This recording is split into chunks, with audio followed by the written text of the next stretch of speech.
Alright, another day on YouTube. Let's see, what popular topics can I make a video on? New Harry Potter game? No, the game's just kind of boring, not much to talk about. Lethal Company? I'm a little late to that one, it's kind of fizzling out. What the fuck? Come in? What are you doing in here, boy? Whoa, who the hell are you and what are you doing in my fucking house? I heard you got a minor bug infestation, boy. Yeah.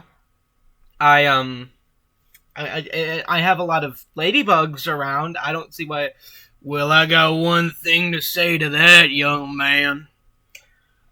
Up, left, down, down, down. What the fuck does that mean? Here's the stratagem menu. Let's see, strafe, no.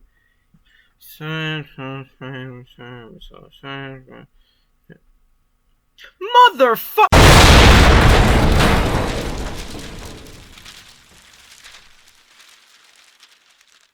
You know, boys, I gotta say, it feels good to be in this era of gaming. For once in my entire life, I'm actually happy to be alive being a fucking gamer. Oh, it's been a fun time, I tell you what. Not for the AAA game studios of the past, but of course for the indie game studios with all the people putting in their goddamn passion, sweat, blood, and tears to make America's games great again, motherfuckers. And I tell you what, we'll get into that whole topic of AAA versus indie games later. Like, that's gonna be a whole nother topic. But today, you know it, you love it, we're talking about the best game to release this year. No cap, don't challenge me. Helldivers 2, baby! Helldivers 2 has been a fucking breath of fresh air for games all over the goddamn planet. Cause this was not just an America thing. All over the world, games were fucking ass as of recent. However, stuff like Lethal Company was getting us back in that direction. Powell really started us back in that direction. However, Helldivers 2 finally planted a indie title on the map that got so fucking big, its own servers couldn't handle the amount of players that were in this bitch. Which, by the way, is fucking insane considering the very few amount of advertisements. It's like how Ninja Kamui is one of the most popular anime of all time right now, despite the fact that it had virtually no fucking advertising. It makes no sense, yet I'm happy it happened anyway. But unlike Ninja Kamui, which brought anime back to its more revenge-esque plot roots, which is stuff that I have been really missing as of recent, Helldivers 2 gives us a shooter game, specifically is in the lineup of really good horde shooters, that is just better than most shooter, franchises ever. I mean, look at Battlefield and Call of Duty. Every player who plays those consistently, I will see cope like hell to not play Helldivers. I've seen this shit. Like Tim the Tatman and Doc, before they played it, they cited their reason as they could not watch it because people were shooting bugs and shit, so it was lame. Granted, they ended up playing it anyway, so, you know, their heresy is forgiven, but still. However, for those who don't know about Helldivers 2, let me go ahead and brief you on the whole situation, though if you don't know about it yet, I'd be surprised. I want to start off with the gameplay, and as I mentioned before, it's a horde shooter.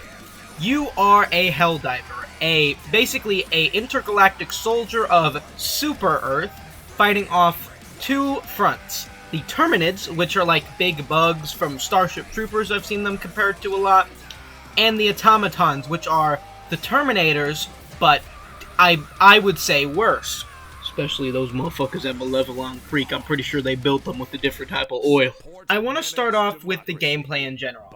Now, I should mention, I cannot comment directly on how these things feel, but I can't comment on how it plays because I myself am a broke bitch who never is able to buy games when they're popular because he wastes his money on other games that are popular after they've already died out. Think of Armored Core 6, me buying it about a year, maybe even 2 years after it was actually fucking popular. Because, you know, I'm slow to the fucking party. I'm that guy who shows up when you're packing up all the shit and putting it away with extra chips that you needed at the party, but I showed up late anyway because I'm just a dickhead like that. Also known as, I literally was sleeping the whole entire time. However, I still want to commentate on how it feels through the lens of how other players view it. Like, for example, the gunplay. I personally don't know how it feels. However, there has not been a singular person I have seen, and this was after, I think, a fucking week of scrolling through videos about this game to try and find a negative opinion. I'm not even joking. I did find some problems people have, but I didn't find many. Gunplay was said unanimously to be fucking amazing. Which is all I'm really gonna comment on that, because of course I don't know the direct feel of it. However, based on what people are saying, it feels really good to handle the weapons, especially against the bugs from what I've been seeing. Because, like, goddamn, those motherfuckers are splattering everywhere. However, something I can comment on is the stratagems. The stratagems are a unique little bunch of thangamabobs you can do in the game, where after pulling out a little spherical thingy, you can hit, like, directional inputs, like some DDR minigame shit, and then, you can either, get yourself a little laser, or a railgun, give your teammates some extra ammo, or summon the full power of the fucking sun to torch your enemies asunder. There are different categories of these stratagems. There are support weapons like the laser and the railgun that I mentioned earlier, as well as stuff like a minigun you can grab. But there are also, stuff like I mentioned earlier, there are literally missiles. There are lasers down from the sky. There is bombs. There's a strafing run by a jet, which is just a bunch of bullets hailing down. Oh, and also just a mech now. We just have mechs, and soon we're going to, this is confirmed, we're going to have fucking vehicles like a Warthog from Halo and shit. And basically a tank. Not actually a tank, but basically. And we're getting a secondary mech soon, so that's pretty fucking cool. There's also a stratagem that's specifically called reinforcement, to where if one of your guys dies, you throw out one of those, and then a new Helldiver drops in that they get to play as. It's a very interesting system that adds a lot of team cooperation to the otherwise boring respawn mechanic, which I want to be clear, if it was just a respawn mechanic that, like, once you die, another one drops in, that would be fine. However, not only is this a lot more on theme, like, oh shit, one of my teammates died, I need to call in another one, kind of way, like an actual Helldiver would do in this game world, but it also makes your team cooperate more, because when one of your teammates dies, one of you motherfuckers has to throw out that reinforcement and stop what you're doing to throw it out, because it's also, you have to play a DDR minigame for that, so you have to turn off your focus from what you're doing to revive that motherfucker, which also makes you want to stay alive longer, because you don't want to have to wait to someone typing in the stratagem code for it. I can't comment necessarily on the feel, but the way this changes up the gameplay is really stunning, just from what I can see. I also should mention that every single stratagem has its own individual cooldown, meaning that you could throw it a bunch all at once, but then you'll have to wait for them all to cool down to use them again. So there's like this thought of, do I throw all my shit out right now to deal with what I'm currently on? Or do I try and space it out and hope I can survive the current wave so that I have stuff to deal with the later waves? Oh, and believe me, the enemies are gonna make you question. The enemies in this game come down to the two factions that I mentioned earlier. Terminids, as well as the automatons. Both enemy forces in the Terminids and the automatons have their own distinct theming to them. The automatons being long-range fighters that generally come in less numbers and are highly inaccurate, but there's just so many goddamn bullets flying at you that it won't matter if they're inaccurate, while also being extremely tanky. Whereas the bugs, there's just the fact that they're close-range fighters. They're mostly close-range fighters. The only long-range stuff they have is more like a shotgun level of long-range, so it's still short-range. I mean, the Bile Spewer is like the one exception, which has some decent range on it, but it's not that hard to avoid and pretty decently easy to kill. They're also lightly armored, so while some bugs are harder to kill, there is, you know, it's not that big a deal. However, they come at you in about 1,000,000,000 more times the force of a goddamn automaton army could. There are thousands of these motherfuckers, and while overall they still are easier to fight, especially if you bring the flamethrower, and yes, there is a flamethrower, they end up still being a challenge on higher difficulties. Now, something that I can comment on without holding back is the cinematic gameplay.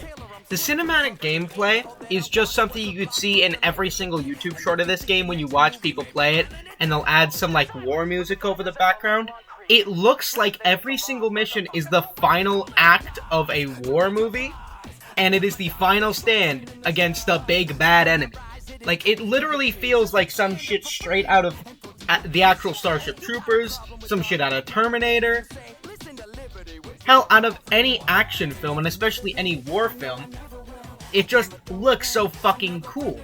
This is due to a couple things. First of all, the game looks fucking beautiful, which I'll get into later in the visual section.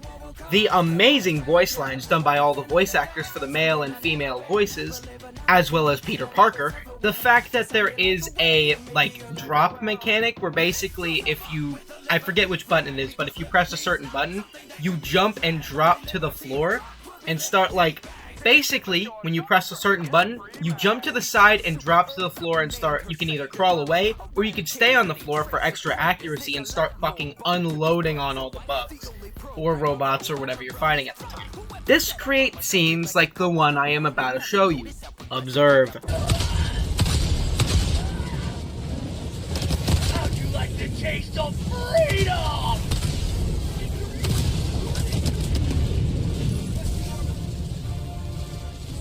Calling down fortifications.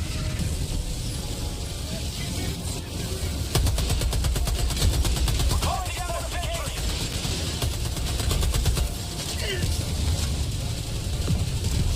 Calling down a support weapon. Requesting tac pack.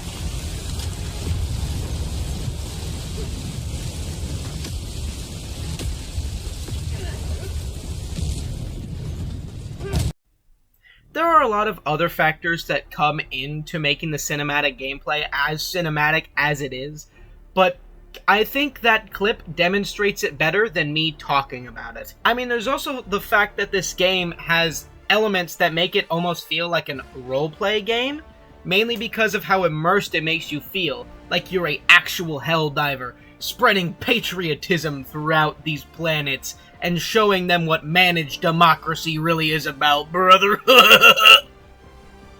Wonder if there's school shootings all the time over there. And one of these elements that really makes it feel like an RP game, besides the brilliant fucking comedy on part of people like General Brash in the game, which are just...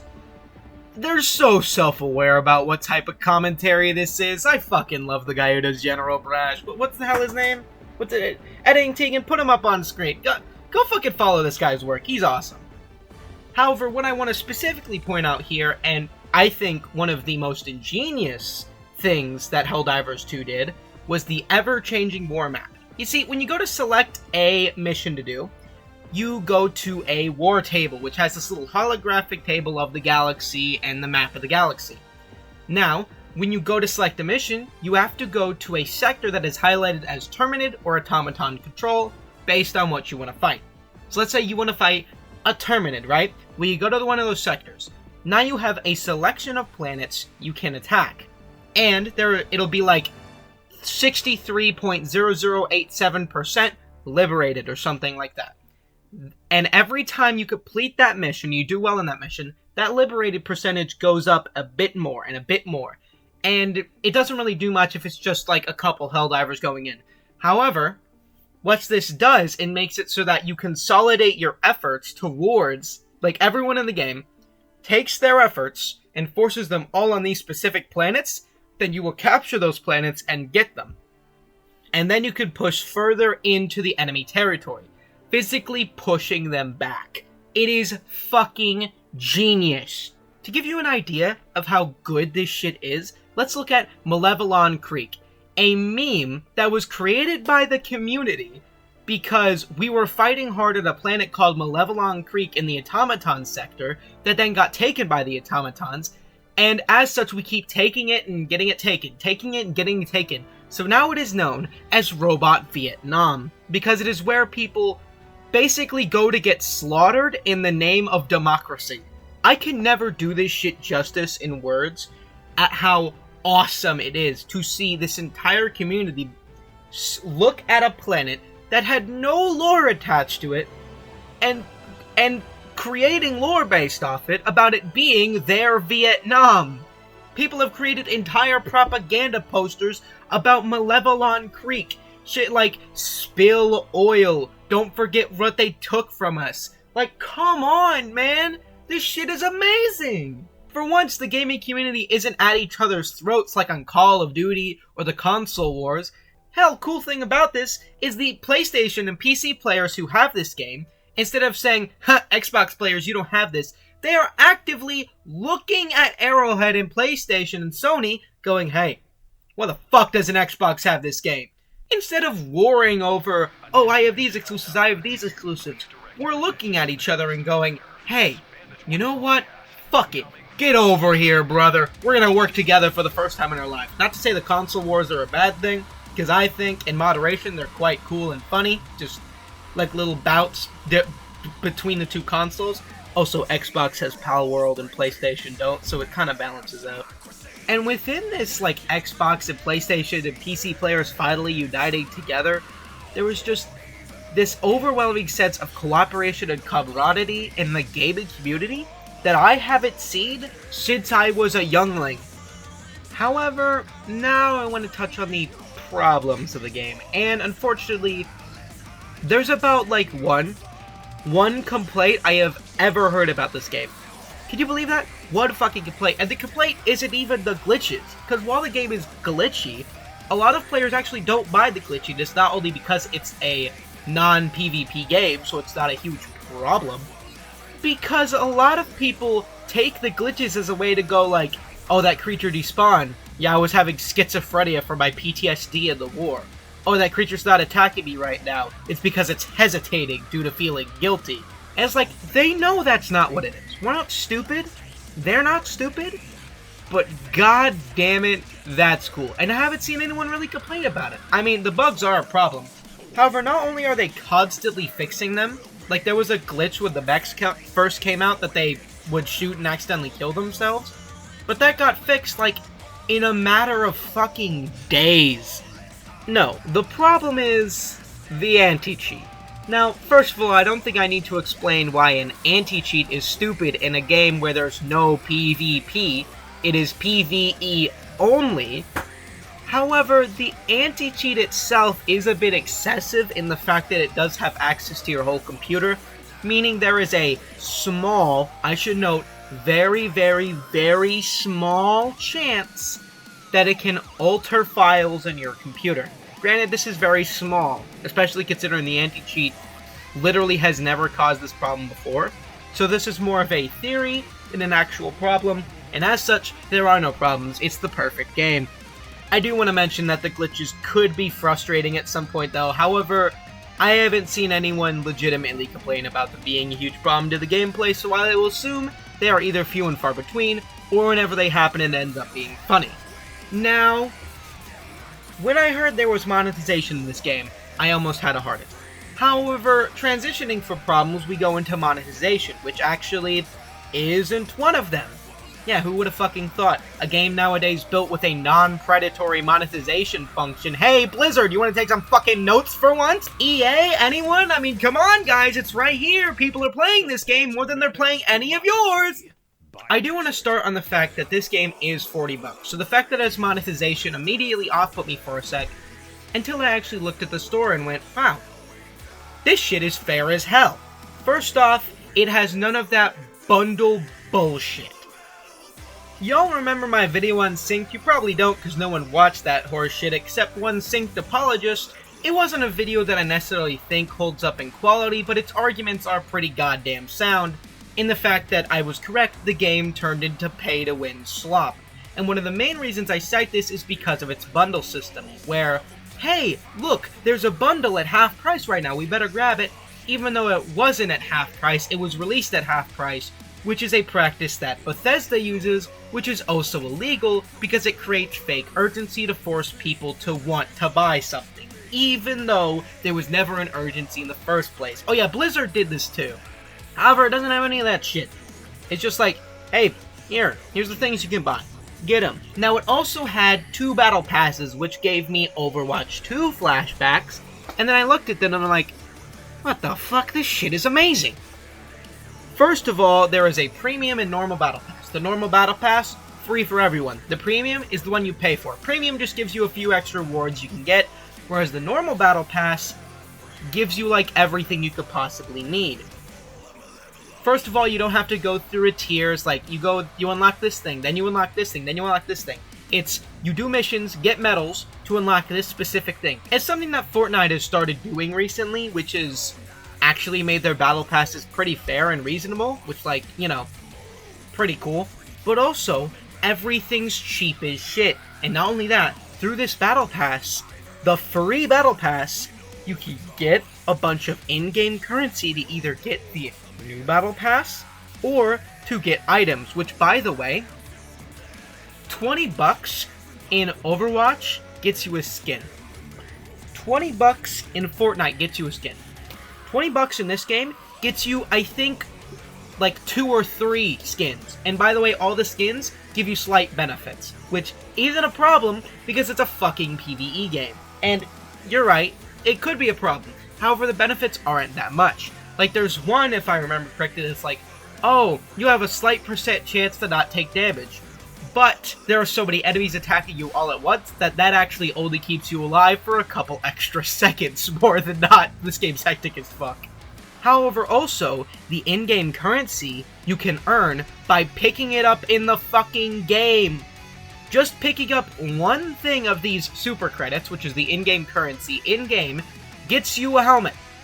You don't need to grind for it that much. You could just casually play the game and earn enough to buy a couple stuff from the shop. You don't need to spend money to get the stuff. You could speed it up by spending money, but similar as Marvel Snap says, you could speed it up by spending money, but it is not required, which is something I wholly support, because Marvel Snap is now one of my favorite fucking card games because of it. So overall, the microtransactions in this game are not macro transactions, like a bunch of other game companies seem to like doing nowadays. They are fair, they are fun, and they are cheap. Like, exceedingly fucking cheap. That makes the fact that this game is $40 even more funny, because holy shit, a game that is decently priced doesn't go up inflation like, oh, it's inflation, so we have to price it at $70 fucking dollars. This game is at $40 and earning way more than they fucking spent on it, making so much goddamn profit they don't know what to do with it at Arrowhead. So shut the fuck up, you don't need to make it 70. I believed you at first, and now I don't. Make your games good and you won't have to worry about making them expensive, you sack of shit. On the note of sacks of shit, the visuals are not sacks of shit, they're fucking beautiful. The art direction in this game is really good.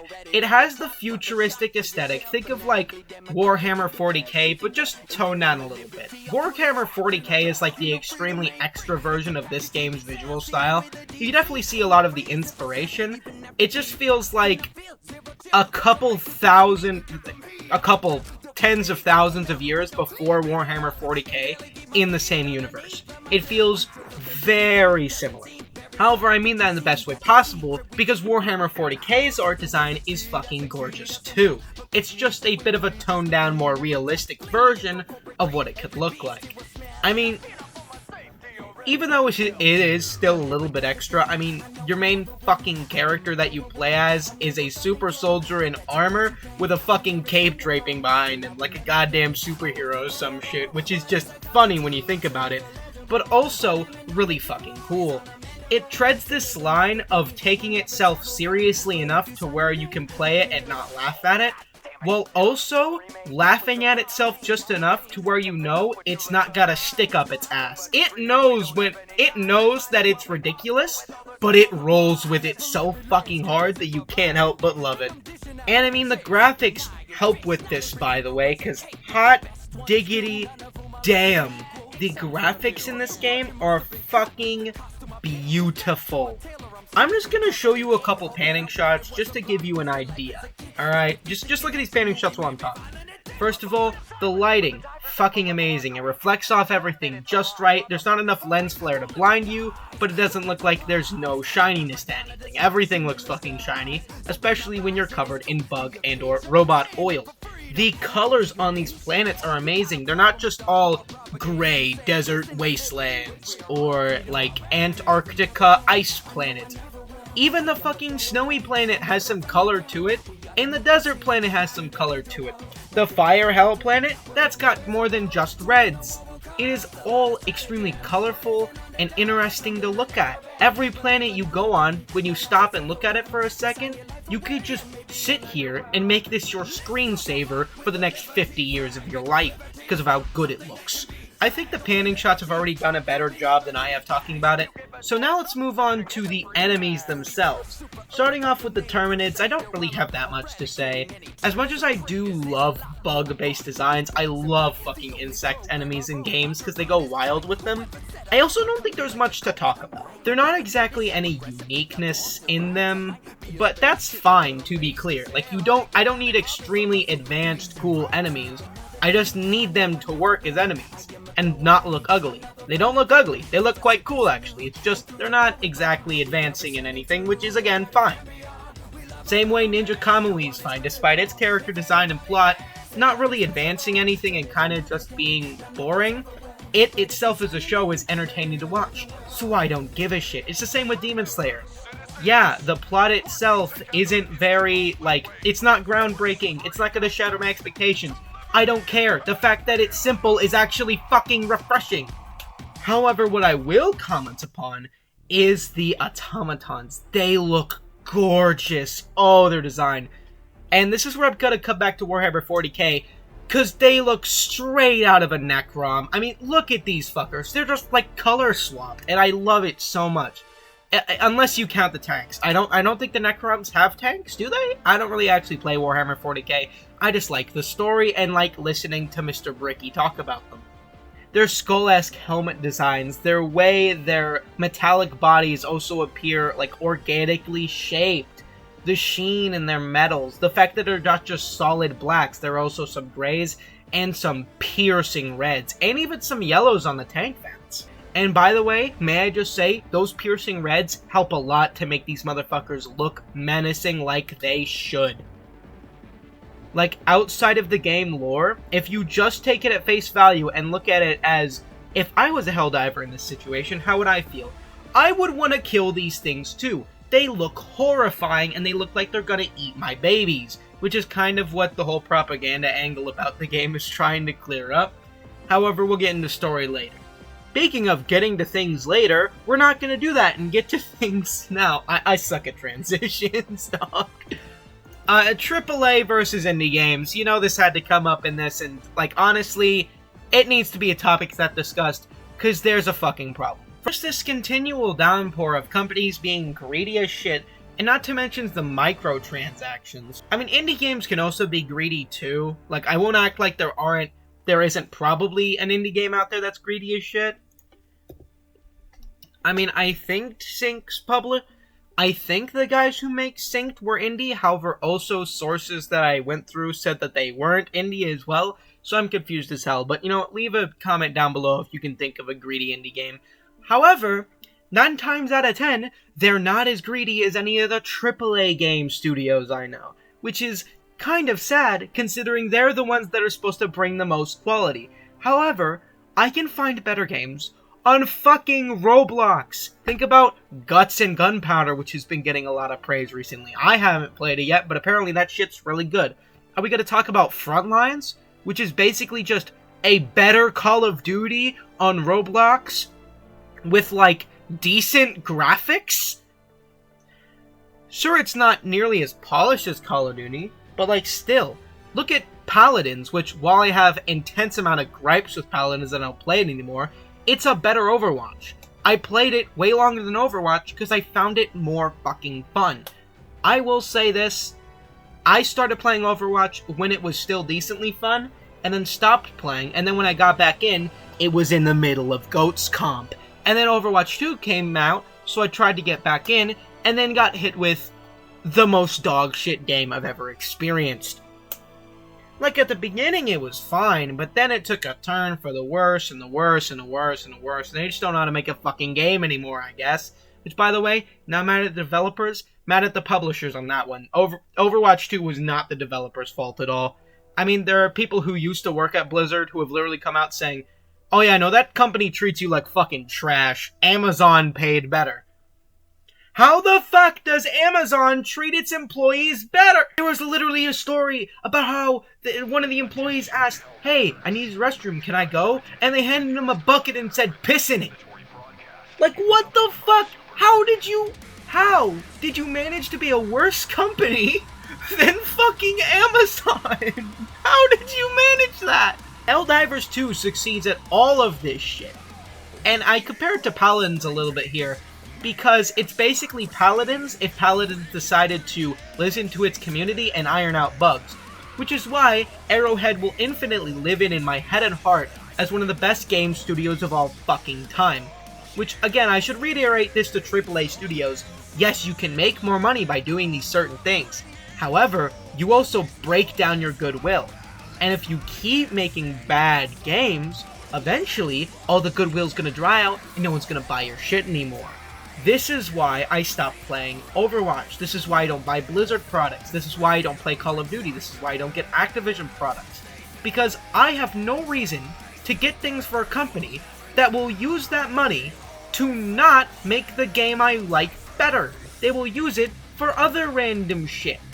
This is also why I don't usually buy from companies that I don't know enough about, because I have no idea if they're greedy or not. There's also the fact that Helldivers 2 community posts are very interactive with the community and will actively act like they're part of the war effort for Super Earth while they talk to their community, which again helps with the RP aspect I talked about earlier. And oh my god, it is beautiful to watch. I tell you what, these guys know their job and they're having fun with it. Hell, one of the devs named Joel is literally a game master who will just pop in some person's game, go, "Hey, take this, leave," and gives them an experimental vehicle that they haven't added to the game yet so they can check it out early. Like, how fucking cool is that? However, that's about all I've got for this video. I was going to discuss the story in this, but I figured that'd be safe for a better video for those who care. If you did enjoy this video, please hit a like for more good takes. I mean, I haven't always made the best takes. There was one I made the other day that I posted about MTG, which I just want to formally apologize about now, because I rewatched that shit and even I was like, what the fuck am I talking about? I will say, there are plenty of rants I have stored in this computer that were just me ranting because I was angry about something. However, after taking some time off and not posting last week, I have found myself a bit of inner peace, as they put it. And basically I've just done some self-searching and tried to make myself less angry of a person and not take it out through my rants on things that don't deserve it.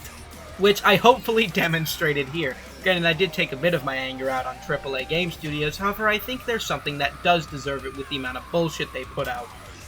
Fucking $40 for a skin, Halo? What the fuck is this? Am I in prison? Like, what the fuck? Again, though, thank you for watching, and if you did enjoy this, smash like, hit that subscribe, guys!